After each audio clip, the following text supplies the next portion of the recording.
The 90-day pause on the April 2nd tariffs was based on countries or trade blocs coming to us and negotiating in good faith. And I believe the president believes that the EU proposals have not been of the same quality that we've seen from our other important trading partners. That is the Treasury Secretary Scott Bessent on a day where the Trump tariffs have kicked back in. He was with us about an hour ago and now watching the markets down about 326 points for the Dow, not quite 1% lower.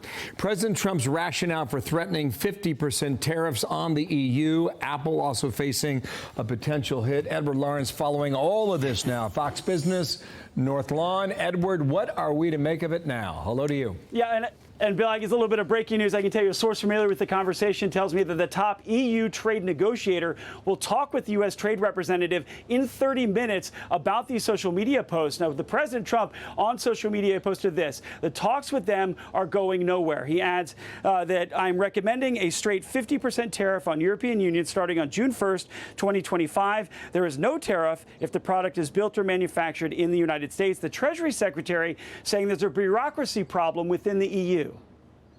I would hope that this would light a fire under the EU because, Bill, I've said before, EU has a collective action problem here. It's 27 countries, but they're being represented by this one group in Brussels.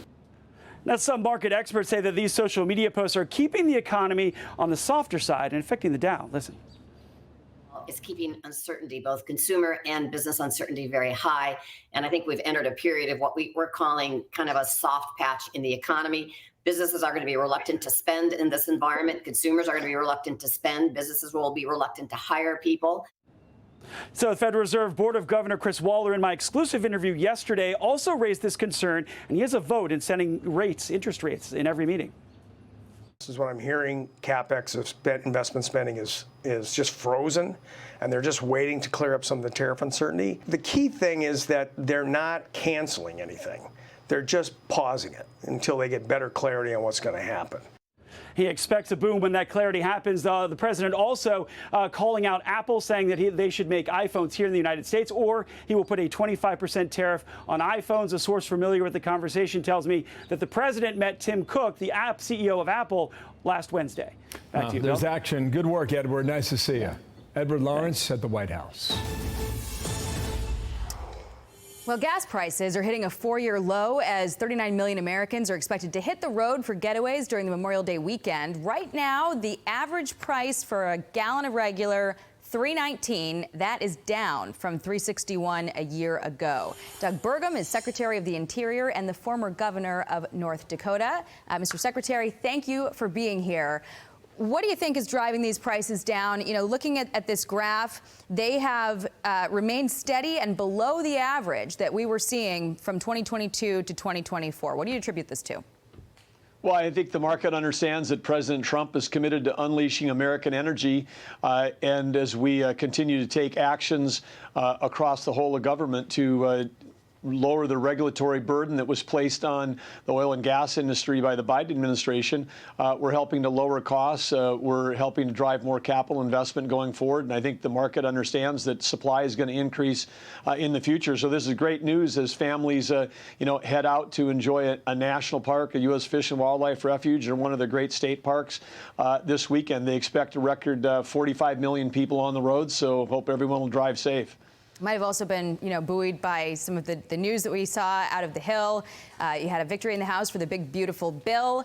And now also in the Senate, striking down the California executive order on electric cars, basically, that banned the sale of any gas-powered vehicle by 2035 if it was new. The Wall Street Journal had a headline. It was Liberation Day for Gas-Powered Cars. What do you think that is doing to the industry and to prices? Is that having an impact in your mind?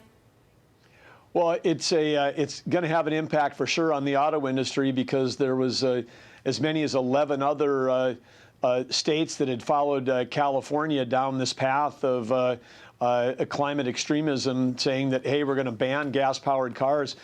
This is the epitome of what doesn't work. This is right. We're going to solve a problem with regulation versus innovation, because we know that by 2035, I mean, we can have zero carbon liquid-powered vehicles. And I've just said all along, I mean, if you're for the all EV right now, you're on Team China, because batteries, critical minerals, China controlling all of that, liquid fuels coming from the U.S. and innovation. We can solve all these climate problems with innovation here in the U.S. And in the meantime, if California wants to keep pushing ahead on prices, I mean, their gas prices this weekend, you're showing these low prices for the country.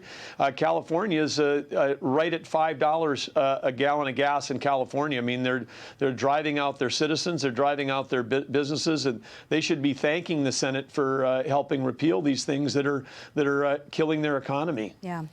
You brought up the national security angle, and I know the president's going to be making a big announcement today in the Oval Office. There are reports he's going to be signing some executive orders that would jumpstart the nuclear industry. And I think it's important for people to remember that, nuclear has a big intersection with artificial intelligence. I want to play for you what the Energy Secretary said about why we need to care about nuclear real quick. I liken it to the Manhattan Project, where we had to build an atomic bomb before Nazi Germany.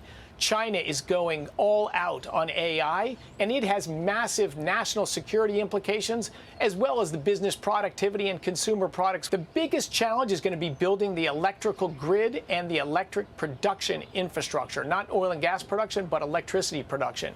So that's going to take quite a while. What's your department going to do in the meantime to serve as a bridge? Well, first of all, I couldn't agree more with my friend and our great Secretary of Energy, Chris Wright, on his comments. I mean, we are in an AI arms race with China, and this is all about who can produce the most electricity. Well, we're going to have some great announcements today, unleashing the nuclear capability of this country for electrical generation. We do, in the meantime, natural gas is going to play a key role in states that have natural gas, states that are willing to build natural gas infrastructure like pipelines, AI data centers, advanced manufacturing, job creation, people, lower electric prices. Those states are going to flourish. We've got states that are trying to block natural gas infrastructure. They're going to suffer in this new economy, because the new economy is going to be based on electricity. Could we see any more uranium mining in the U.S. come out of that executive order? Well, we need to, because right now, as I'm sure you know, Jackie, we've got 93 electrical or nuclear electric plants in the country, and we're importing virtually all of our enriched uranium for those electric plants from foreign entities, and this is just unsustainable. It's like across critical minerals, we've learned, and America's waking up to the fact that some of our most precarious supply chains are relative to critical minerals, and we've got to be back. We got to get back in the mining game in this country, and to do that, that's the path that national security and Department of Interior is going to play a big role in that. All right, we will be watching this afternoon. Secretary Doug Burgum, thank you for being here, sir. I'm Steve Doocy. I'm Brian Kilmeade. And I'm Ainsley Earhart. And click here to subscribe to the Fox News YouTube page to catch our hottest interviews and most compelling analysis.